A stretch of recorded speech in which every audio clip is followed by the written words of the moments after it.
Chers amis internautes, bonjour, bonsoir. Bon, l'heure est grave. Là, c'est vrai que ça sent vraiment la transition. Gaza aux prises avec la haine absolue, hein, cette haine à la fois puante et pleurnicheuse. Hein. La haine des soldats de Tsahal. Ah, caca. Ces rats immondes, voleurs de terre, voleurs d'eau, veules, lâches, fourbes et menteurs, hein, sans génie et sans gloire. J'aurais eu encore tout un tas de qualificatifs si on avait eu le temps, mais éternelles victimes, vous les voyez tout le temps hurlant à la mort au devoir de mémoire qui voudrait nous imposer, tout en exterminant bien sûr des femmes et des enfants parfaitement innocents. Alors innocents pour nous, pour eux, ce sont évidemment des enfants antisémites, j'imagine, voire des enfants nazis. C'est possible, c'est dans le gène nazi.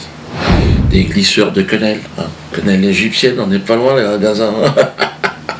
Manuel Valls, en plus, nous avait prévenu, il avait dit l'antisionisme est le fauné de l'antisémitisme. Vous vous souvenez, c'était au Trocadéro.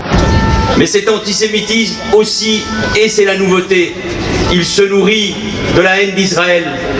Il se nourrit de l'antisionisme, parce que l'antisionisme, c'est la porte ouverte à l'antisémitisme. Donc tous ceux qui s'opposent à l'entité sioniste sont considérés comme des antisémites, qu'il faut abattre au plus vite. Bon, moi, je dirais que ça n'a plus beaucoup d'incidence, le fait de me faire traiter d'antisémite, mais bon, j'imagine qu'il y en a encore qui sont un petit peu frileux, un petit peu... Pascal Elbé, d'ailleurs, il a dit je suis comme un Palestinien, c'est-à-dire que grosso modo, il faut me défoncer ma gueule, écoutez-le. Il faut lui défoncer sa gueule. Lui défoncer sa gueule. Ah, c'est exactement ce qui se passe en Israël, hein, Pascal. Ouais, il connaît bien le système, il faut défoncer la gueule, dès que t'es pas content, tu défonces la gueule du mec. Puis il aime bien son pays, là, Israël, parce qu'il en parle, il va faire des tours. C'est un genre de tour opératoire, on sait pas très bien, quoi. Tu sais, les mecs, ils t'expliquent, ils disent, regarde, c'est pas très intéressant, mais c'est Pascal Elbé, quoi. J'ai le cœur rempli d'images, de souvenirs. En quelques heures, j'ai vu défiler plus de 4000 ans d'histoire. En Israël, chaque ville a une empreinte, une couleur particulière. Pour aller à leur découverte, il faut d'abord trouver un refuge, un toit pour dormir. Ici, rien de plus facile.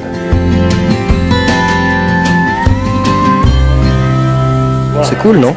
Oui, j'aime beaucoup. Pascal Elbé, tu peux le garder, ton entité sioniste, tu peux aller en vacances si t'aimes ça, mais nous on n'ira pas. On n'a pas du tout envie d'y aller. Non, on préfère aller à Gaza, éventuellement. Amis de l'arrière-garde de la République, soyons solidaires. Hein, solidaires et soutenons évidemment nos amis, nos frères de Palestine, qui sont eux l'arrière-garde de la... Même pas, ils sont l'arrière-garde de l'arrière-garde de l'arrière-garde de l'humanité. Hein. Ils sont juste après les chiens, les chats, ils sont considérés comme ça. Ils sont tout au fond du panier de la souffrance et de la tristesse. Et alors comment soutenir nos frères palestiniens? Manifester. Oui, c'est une façon de faire. Bon, ça fait longtemps qu'on manifeste, mais bon, apparemment là-bas ils sont pas au courant. Enfin, toi, ça change pas grand-chose. Mais bon, c'est toujours bien, hein, ça mobilise un peu quand même. Moi, j'ai toujours été pour. Bon, là, j'y vais plus parce qu'après, ouais, c'est récupéré par les antisémites. Bon, on devrait pas foutre la merde. Mais bon, je suis de tout cœur avec. Boycotter, ça, par contre, je le fais, hein, systématiquement. Quand je fais mes courses, dès que je vois Israël, non. Je vais même vous dire, j'ai une tendance à le mettre derrière. Pour que ça se vende pas. J'en connais, moi, ils le détruisent avec les mains, ils font ça comme ça. Bon, ça, je sais pas si par rapport à la loi, quand je joue avec le juge, mais il faut respecter les lois. Enfin, bon, si les gens le font, en même temps, je vais pas les balancer. Ça, c'est clair et net. J'en connais un qui le fait, et je le balancerai pas, même sous la torture. Je vous emmerde. Je le connais très bien, le mec, et je dirais pas qui c'est. Mais lui, il en a détruit des trucs, oh putain. Alors moi, vous le savez, je suis non-violent et je me bats pour cette... Je suis apôtre de la non-violence, je ne crois pas en la violence, mais face à cette haine sioniste, je propose d'opposer l'indifférence. Mais l'indifférence réelle, sincère. Je propose de ne plus jouer avec eux, parce qu'en fait, la société est un jeu, et bien non, nous on joue plus avec eux. Nous devons, si vous voulez, nous émanciper. C'est ça que je dis déjà depuis plusieurs vidéos, et il y a des gens qui ne comprennent pas. Que ce soit dans la paix ou dans la guerre, il n'y a pas de contact. Pas de contact d'un côté ou de l'autre. On doit en fait s'émanciper complètement de cette saloperie qu'est le sionisme. Alors l'argent, il faut se réapproprier l'argent, parce que c'est quand même l'accessoire indispensable du jeu de société, de cette société en tout cas. Si on l'a pas, on ne peut pas gagner. Ah, aujourd'hui, aujourd'hui, à moins de se battre après avec des caillasses et tout ça. Mais franchement, je le sens pas. On a essayé beaucoup les flèches. Non, si tu veux, si tu te lances là-dedans, il faut vraiment être équipé du lourd. Il faut des avions, il faut des choses, des drones, il faut balancer la purée d'en haut. Mais moi, je suis pas pour ça. Bon, moi, je voulais expliquer mon projet de la assurance. J'avais investi tout le fric que j'avais gagné grâce à la tournée, là, un paquet de fric. Donc, je l'ai investi pour créer ma compagnie. D'ailleurs, ça en énerve plus bien. Ouais, regardez le mec, Dieudonné peut-il légalement créer son assurance? Évidemment, on peut la créer, connard. Les mecs, ils sont en train de s'interroger, mais est-ce qu'ils peuvent aussi avoir une banque? Attendez, et ils peuvent... On fait ce qu'on veut. Toutes les assurances, toutes les banques, vous voyez directement avec mon directeur de la publication. Le directeur de la publication, on a emmerdé, il n'a toujours pas son ordinateur. Donc là... il y a Roger Lamouche qui est là, évidemment, qui vient de passer. Roger! Ah oui! Ah oui! Ferme-la, Roger, ferme-la! Heureusement qu'il est là pour mettre de l'ambiance, mais je vous cache pas qu'on est gêné.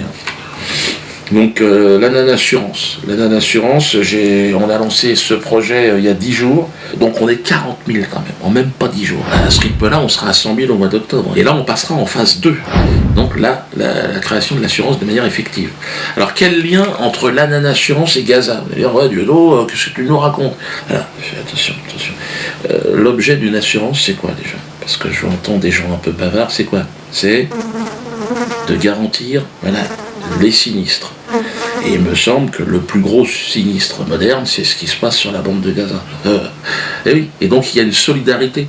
Et moi je pense que c'est ça qu'il faut faire. Il faut effectivement se mobiliser. Si on se rassemble, normalement autour de assurance, nous serons rapidement, je pense, en mesure d'apporter des solutions concrètes. Concrètes, c'est-à-dire leur apporter un peu de pognon. Parce que, vous savez que l'argent, je vous l'ai dit, c'est le nerf de la guerre. Si tu veux jouer sans, à quoi ça sert? Faut arrêter de rougir et puis de laisser les autres s'occuper de ça. Vous donnez combien aujourd'hui à votre assurance? On a fait le calcul sur environ entre la taxe habitation et la taxe auto, c'est 1 000 €. Vous vous rendez compte? Non, mais attendez les gars, autant qu'on se donne à nous-mêmes. Parce que là, je suis entouré aujourd'hui de spécialistes, des gens qui sont dans les assurances, qui me conseillent. Ils disent, on peut le faire. Donc là, on a une grande réunion, là, début du mois d'août, deuxième semaine d'août, avec tout un tas de gens qui bossent dans les assurances et tout, pour concrètement qu'ils nous apportent, qu'ils m'indiquent un petit peu ce qu'il faut faire. Il y a des avocats, il y a tout le monde. Alors, on a un staff, ils sont motivés. Imaginez quand on sera 1 million, ça fait 1 milliard. Donc rien que, tu vois. Donc là, c'est sûr qu'une petite aide concrète à Gaza, ça sera facile. Moi, je suis d'origine africaine et je vois ce qui se passe dans le monde. Quand je vais au Cameroun, je vois bien dans les pays du tiers-monde. On est dans un jeu, c'est l'argent qui fait la différence aujourd'hui. Ça n'est qu'un outil, mais c'est le seul qui nous permet, dans la non-violence, de leur foutre dans le cul. Donc là, à Gaza, ils auront du lait et du pain, au minimum. Des pansements. Puis bon, après, la possibilité de s'organiser aussi tout seul, parce qu'il n'y a que comme ça qu'on va y arriver. D'autres vont dire, oui, le Dieudo, l'argent, toujours parler, il y a aussi la prière. On peut se mettre à prier aussi, il faut. Ça peut être intéressant. J'ai prié pour Gaza. Pas si ça a changé grand-chose, enfin, envoyer un petit message. Dans 1 an, je pense qu'on sera en mesure d'apporter à peu près 1 million d'euros à Gaza, mais sûr et certain. Donc, regardez les autres compagnies d'assurance, non, que dalle, 0. Gaza, non. Le PDG d'Alliance, là, ou d'AXA, vous donnez un peu? Non. Un yacht de 45 mètres, oui, ça c'est pour moi. Mais Gaza, non. Alors que moi, je vous assure, d'ailleurs, je vous annonce, je n'aurai pas de salaire. Contrairement aux autres représentants Non, j'ai pas besoin. Moi, je fais des spectacles, je gagne très bien ma vie avec ça. Mais je pense qu'avec la assurance, on va vraiment faire chier le monde. Je fais ça pas pour l'argent, je fais ça pour leur foutre directement dans le fion, quoi. Donc c'est ça qui m'amuse. Donc pas de salaire pour moi, pour l'assurance, ça c'est un engagement que je prends. Que vous dire de plus? Le 26 juillet aussi au Théâtre de la Main d'Or avec Laurent Louis, donc nous aurons une réunion pour parler, il y aura une conférence sur Gaza, sur la Palestine. Donc vous êtes évidemment invité à vous y rendre. Je crois qu'il va y avoir du monde d'ailleurs. Mais bon, dans ce qui se passe à Gaza, je pense que c'est le moment charnière. Là, on est en train de tourner. Donc, bon, ben, ce que je propose, c'est évidemment de manifester aussi. Je vais organiser peut-être une petite manifestation, on va voir comment les choses tournent. Mais, non, on est sur le cul, hein, on n'est pas content. Normalement, on termine toujours sur une chanson, mais là, si, on va peut-être terminer sur Palestine.